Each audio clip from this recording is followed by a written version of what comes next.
Bulletin की शुरुआत करते हैं सबसे बड़ी खबर से। उमेश कोल्हे हत्याकांड मामले में हत्याकांड के मास्टरमाइंड को 7 जुलाई तक पुलिस रिमांड में भेज दिया गया है। रविवार को अमरावती में हुई सुनवाई में अदालत ने आरोपी को 4 दिन की पीसीआर का फैसला सुनाया है। उमेश कोल्हे हत्याकांड मामले में अब तक 7 आरोपियों को गिरफ्तार किया जा चुका है। इस हत्याकांड के मुख्य सूत्रधार बताए जा रहे शेख इरफान शेख रहीम को 2 जुलाई को नागपुर से गिरफ्तार किया गया था।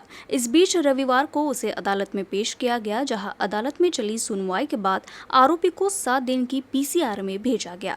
इससे पहले आरोपी को कड़ी पुलिस सुरक्षा के बीच कोर्ट में पेश किया गया।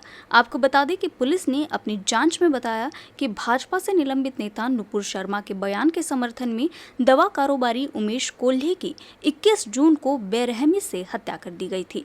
इस बीच हत्याकांड के मास्टरमाइंड इरफान शेख के नागपुर के हसनबाग इलाके से हिरासत में लिया गया और भारी बंदोबस्त के बीच उसे अमरावती लाया गया। 5 सदस्यीय वाली एनआईए की टीम भी फिलहाल इस पूरे मामले की जांच कर रही है। अमरावती हत्याकांड के मास्टरमाइंड को पुलिस ने पकड़ लिया है। मुख्य आरोपी की पहचान शेख इरफान शेख रहीम के रूप में हुई है, जिसे शनिवार रात नागपुर से गिरफ्तार किया गया। आरोपी को देर रात भारी पुलिस सुरक्षा के बीच अमरावती लाया गया। भाजपा से निलंबित नेता नुपुर शर्मा के बयान की आंच अमरावती तक पहुंच गई है। अमरावती के दवा कारोबारी उमेश कोल्हे ने नुपुर शर्मा के समर्थन में सोशल मीडिया पर कुछ पोस्ट किए थे। इसी का बदला लेने के लिए आरोपियों ने कोल्हे की हत्या किए जाने की जानकारी पुलिस ने दी है। मामले में शामिल 5 आरोपियों को पुलिस पहले ही गिरफ्तार कर चुकी है, जबकि इस मामले में मुख्य आरोपी पुलिस की गिरफ्त से बाहर था। इस बीच हत्याकांड के मास्टरमाइंड इरफान खान के नागपुर में रहने की जानकारी पुलिस को मिली। अमरावती पुलिस ने जाल बिछाकर नागपुर के हसनबाग इलाके से इरफान खान को हिरासत में लिया और भारी बंदोबस्त के बीच उसे अमरावती लाया गया। खरं म्हणजे हे प्रकरण आता बरंच आधीचं आहे, 21 तारखेचं आहे। 21 तारखेच्या नंतर बरेच प्रकरणं घडून गेलेले आहेत।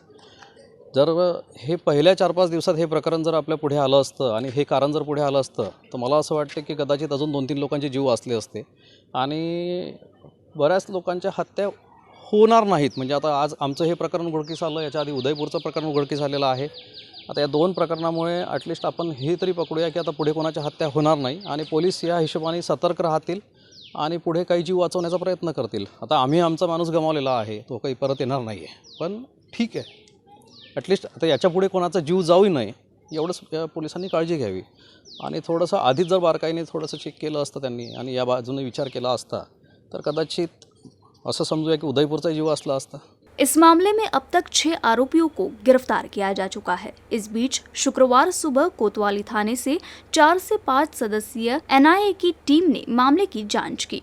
बाद में घटनास्थल का मुआयना किया गया। वहीं अमरावती के सांसद नवनीत राणा ने मामले में पुलिस को दोषी ठहराया है।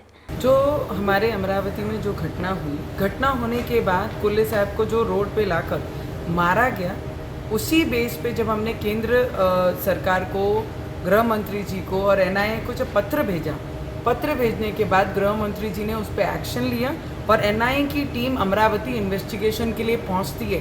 तो मैं मांग करती हूँ इसका दूध का दूध पानी का पानी होना चाहिए। उसके साथ अमरावती की सीपी आरती सिंह की भी इंक्वायरी होनी चाहिए कि ये केस को दबाने का काम उन्होंने किया और 12 दिन के बाद खुले आकर प्रेस कॉन्फ्रेंस लेके ये बताया गया कि ये सेम रिलेटेड सब्जेक्ट है नुपुर शर्मा को अपने धर्म को प्रचार प्रसार करने के लिए। तो मैं यही आगे मांग करूंगी कि इंक्वायरी करते समय एनआईए की टीम ने सीपी आरती सिंह की भी उसी तरीके से जांच होनी चाहिए और न्याय, ये घटना पे जिनके साथ ये घटना हुई उनको न्याय मिलनी चाहिए। अब इस मामले में एनआईए की टीम जांच कर रही है। इस पर पूरे देश का ध्यान है। साथ ही मेडिकल प्रोफेशनल उमेश कोल्हे की हत्या के मामले की जांच कहां तक पहुंचेगी, इसे देखना दिलचस्प होगा। उमेश कोल्हे खून प्रकरणामध्ये आतापर्यंत 6 आरोपींना अटक करण्यात आलेली आहे आणि ह्या प्रकरणाचा सर्व अनुषंगाने तपास केल्यानंतर आम्ही प्रथमदर्शनी मयत उमेश कोल्हे यांनी नुपुर शर्माच्या समर्थनात जी सोशल मीडियावरती पोस्ट केलेली होती त्याच संबंधानेच हा गुन्हा घडलेला आहे असं निष्पन्न होत आहे. ही सर्व अँगलनं आम्ही तपास केलेला आहे.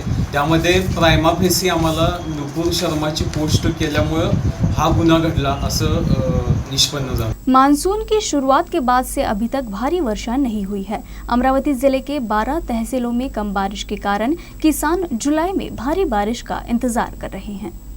16 जून से मानसून शुरू हुआ था। इससे पहले मौसम विभाग ने इस साल जून में औसतन बारिश का अनुमान जताया था। जिले में जून में औसतन 145.6 मिलीमीटर वर्षा होती है, लेकिन वास्तविक वर्षा 95.1 मिलीमीटर ही हुई है। पिछले साल 106.7 मिलीमीटर बारिश दर्ज की गई थी। बारिश नहीं होने के कारण खरीफ की बुआई प्रभावित हुई है। जल स्रोत अभी भी सूखा होने के कारण 26 टैंकरों से पानी की आपूर्ति की जा रही है। जिले में तिवसा तहसील में 106.9% और चांदूर बाजार में 113.3% बारिश हुई है। वर्तमान में जिले में 14 राजस्व मंडलों में औसत से अधिक बारिश हो चुकी है। भातकुली तहसील, आसरा और खोलापुर में 107.9%, नंदगांव खंडेश्वर तहसील धानोरा में 113.9% और माहुली में 115.5% और तिवसा तहसील कुन्हा में 154% बारिश दर्ज की गई। पिछले कुछ दिनों से हो रही बारिश के कारण अमरावती जिले में कुछ मध्यम और छोटी परियोजनाओं में पानी भर गया है। जिले के महत्वपूर्ण 49 परियोजनाओं में से केवल 40.07% में ही जल संग्रहण है। इन 49 परियोजनाओं का अनुमानित जल संग्रहण 988.85 मिलियन क्यूबिक मीटर है और वर्तमान में केवल 396.24 क्यूबिक मीटर जल संग्रहण है। कई बांध अभी भी सूखे हैं। ऐसे में लोग भारी बारिश का इंतजार कर रहे हैं।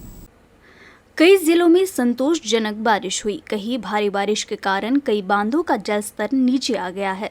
अमरावती जिले में पिछले साल की तुलना में इस साल बांध में पानी का भंडारण 1.5% अधिक है। जिले में कुल 49 लघु मध्यम स्तर की परियोजनाएं हैं। इसमें पिछले साल 2 जुलाई तक 39.15% जल संग्रहण था। वर्तमान में इन परियोजनाओं के पास 40.07% उपयोगी भंडार है। यदि बांध जल संग्रहण क्षेत्र में बारिश नहीं हुई तो जिले में जल संकट का सामना करना पड़ सकता है।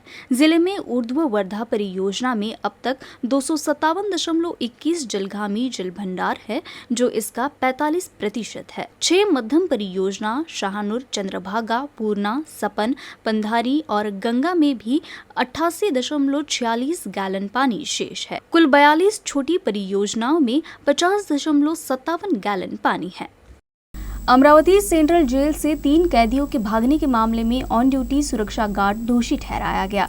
इस बीच शनिवार को पूछताछ के तीसरे दिन स्टाफ और बंदियों के बयान दर्ज करने का सिलसिला जारी था। रविवार को जांच पूरी कर अगले सप्ताह डीआईजी जेल प्रशासन स्वाति साठी को रिपोर्ट सौंप दी जाएगी।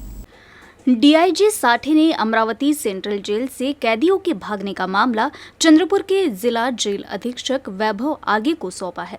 इसी के तहत गुरुवार से अमरावती सेंट्रल जेल में जांच कमेटी की टीम तैनात है। शुरुआत में जांच कमेटी को जेल में हुई घटना की जानकारी हुई। 3 कैदियों के भागने का रास्ता, इस्तेमाल किए गए बिस्तर, जेल की दीवारों की ऊंचाई, आंतरिक सुरक्षा दीवार की ऊंचाई, जिस छत से कैदी बैरकों से बाहर निकलकर भाग निकले थे, इसकी जाँच की गई।